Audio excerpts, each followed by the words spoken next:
When Lenovo launched the Moto Z with support for Moto mods, I fell in love with the modular functionality, but I was skeptical as to how long they would be supported in future devices. 1 year has passed, and Lenovo has launched the updated Moto Z2 Force, and lo and behold, it features the same 16-pin connector on the rear necessary for Moto mods. Why am I talking so much about Moto mods this early in the review? Well, it's because they greatly expand the functionality of the device and help it set it apart from the competition. With the Moto Z2 Force, Motorola actually slimmed down the phone, reducing its battery capacity to a mere 2,730 mAh, assuming you will buy the battery Moto mod if you need the extra power. The built-in battery won't get you through a full day of moderate to heavy usage on a single charge.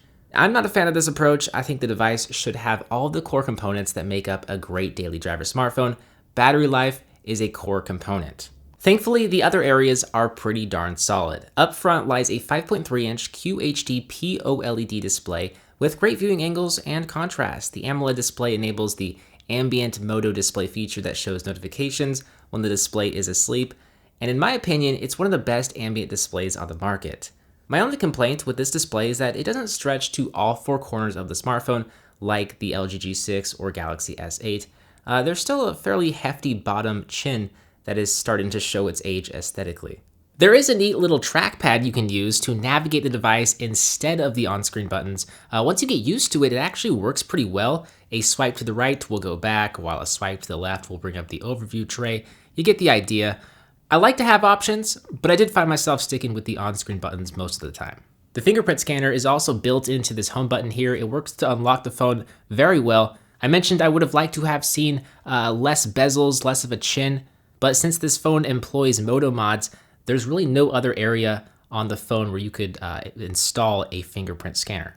Unlike much of the competition, however, the Z2 Force features a plastic display that will not shatter when dropped. It will pick up some micro scratches in everyday usage, as well as bigger dents when dropped on more rocky surfaces, but it will not shatter. So if you live an active lifestyle and plan to keep this phone for at least a couple of years, this feature will be all the more attractive to you. As for the software, it is very clean and should please the die-hard Android junkie with its simplicity. While there are some Motorola features here and there, it's basically running stock Android 7.1.1 Nougat. And with the Snapdragon 835 chipset with 4GB of RAM, the whole phone runs very fast and keeps up with the other high-end devices it is competing with. On the rear, there are two 12-megapixel f2.0 camera sensors with laser and phase detection autofocus. You will see they protrude a lot from the rear of the smartphone. Once again, I wish Motorola would have filled out the phone with some more battery to make these sensors flush with the back of the phone, but they didn't. You'll have to slap on a Moto mod to make these camera sensors flush with the rear. One sensor is the main shooter, while the other shoots in monochrome, or black and white. I would prefer to have a wide-angle sensor or a telephoto sensor instead of the monochrome sensor, but that's just going to come down to personal preference. If you like the monochrome sensor, you will absolutely love this smartphone. And if you just want the ability to create ultra milky depth of field shots, you can still do that here with this setup. There's a feature in the camera settings that lets you add some extra milky depth of field to your images. But as for photo quality, the main sensor is capable of taking some breathtaking images in well-lit environments.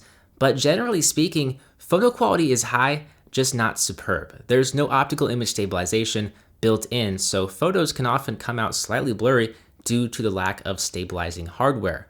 And in low-light environments, photos tend to look pretty noisy. On the flip side, the monochrome sensor can capture some excellent low-light photos. By removing the color sending layer, the monochrome sensor is able to pick up 3 times the amount of light than the main sensor.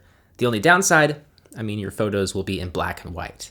The Moto Z2 Force features a front-firing speaker like Motorola's previous flagships. There's only one speaker here, so you don't get a true stereo sound, but it's far superior to bottom-facing speakers or, God forbid, rear-facing speakers, and the sound quality is pretty crisp and punchy, and it gets quite loud. If you want to listen to headphones, you will have to use wireless headphones or use the included USB-C adapter to connect a pair of wired cans. For $756, the Moto Z2 Force is just too expensive to recommend for most users. While I love the concept of the Moto mods because of the added functionality they offer, They too are expensive and really shouldn't be required to help the Moto Z2 Force better compete with the other flagships on the market. I firmly believe Motorola should have included a bigger battery in the Z2 Force as well as optical image stabilization. The shatterproof screen is a nice touch, but it does tend to pick up scratches easier than a glass display.